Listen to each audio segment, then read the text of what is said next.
Abel James, how would you introduce yourself? A dabbler, a tinkerer, someone who loves to play, but also with a background, I think mostly that comes from the world of creativity. And like being a musician was essentially my first career.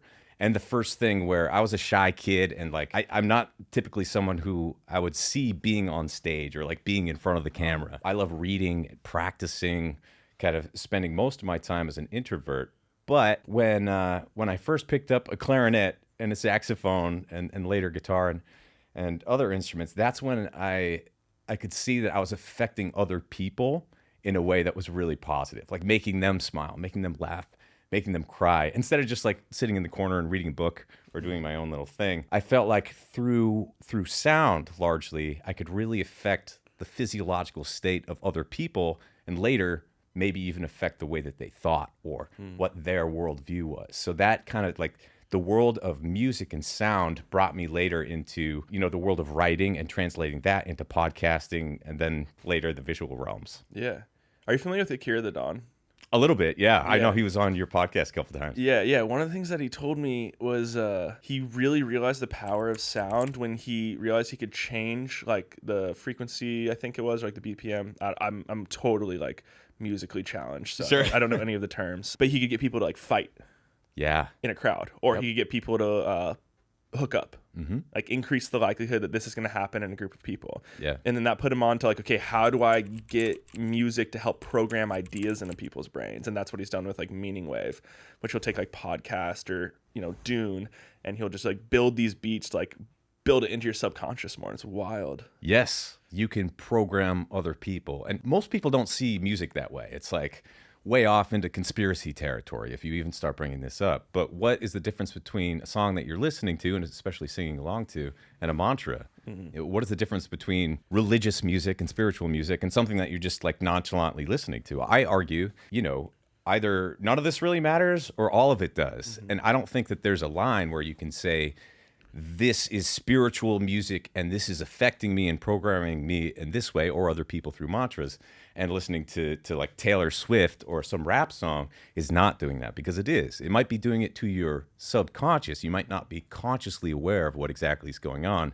But this is one of the reasons, like through my music and my career, I've tried to, I guess, like take a weird direction many times, like bouncing off the expected way of following a career in music, for example, and just doing something completely out of left field.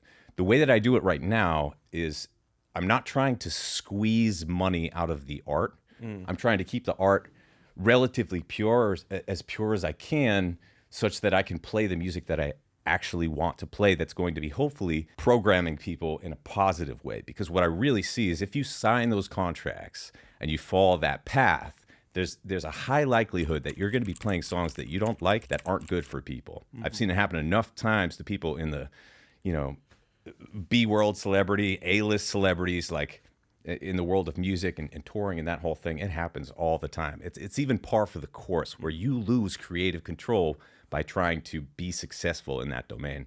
And I don't want to go in that direction. Dude, it's so crazy because if you look at Jay-Z, for example, like I remember this graph breaking down every brand he mentions in like every one of his songs, and there's like 40 brands per album.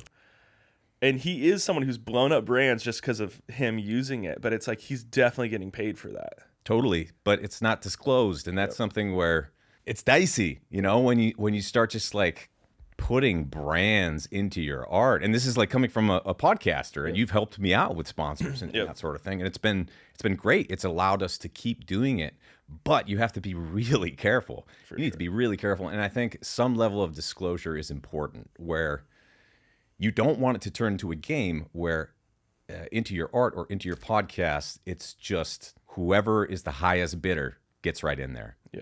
That's dangerous, and that's also, if you follow the money, where it's going to go.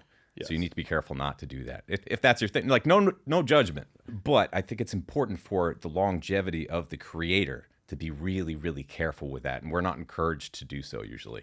No, for sure not, because a lot of times we don't value art until it's valued by everybody. Yeah. And so you're small, you're nothing, you're starving, and then boom. But that's what I love about podcasting and a lot of like internet businesses and internet entrepreneurs who also see themselves as artists is they've been able to build a business on the side and then produce the art. They become their own patrons in a certain way. Yeah. And I'm really like hopeful about that. I was at dinner with my friend George Mack on Twitter last night. Shout out to George. And he was like, yeah, I'm just trying to get, the business is crushing, but like I want to have time to create the art. Yeah. And I just need to like get this sorted so I can create the art. And I'm like, dude, you have developed such a successful life for yourself that you do already have that time. Mm-hmm. Like you can be your own patron now. Like the art doesn't have to make money anymore because you've built this. But he's like, oh, I just want to figure out how like the business model of the art. And I'm like, that's fair because one, you're a nerd and you love figuring out business models. If that's a part of the art, that's a part of it. Mm-hmm. But I wouldn't let that hold you back from making the art because you already can fund this. Mm-hmm. Well, I can relate to that because it's a moving target, and having essentially not had a job for 12, 13 years now and doing my own thing, like we've tried a lot of different business models. Yeah. And they're all temporary. They're all based upon energy is the way that I see it. Like, where is the free energy is the question that I'm always asking myself. And that's by usually tapping the brakes, trying to take a look at the future, opening up a piece of it for that opportunity that other people don't see yet. And like, the weird part when you try to keep the art over here and you have the commerce over here is that the commerce in a sneaky way takes energy from the art. Even if you're keeping it pure, it's like if I'm spending my time editing sponsored ad reads and like doing voiceover work and that sort of thing, or even like conducting interviews for the podcast and all that research, it's difficult for me to, on the same day or even in the same few days, have a totally pure way of creating the newest song from a blank page, right?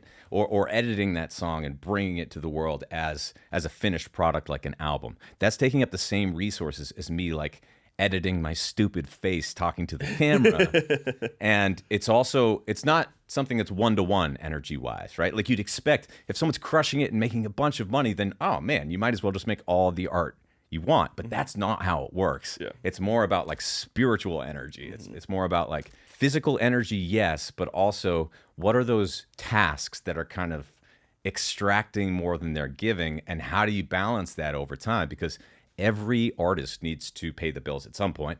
And so it's like you could come from money, you could pursue money earlier in your career such that you don't need to do it as much later. You could have the patron model type thing. And they're all difficult and they all have pros and cons. And I think one of the things that I get down on myself sometimes because I'm just like, why can't it be totally 110% pure? And like almost no artist in history has ever felt that way. So it's important that we all kind of keep our heads on about this.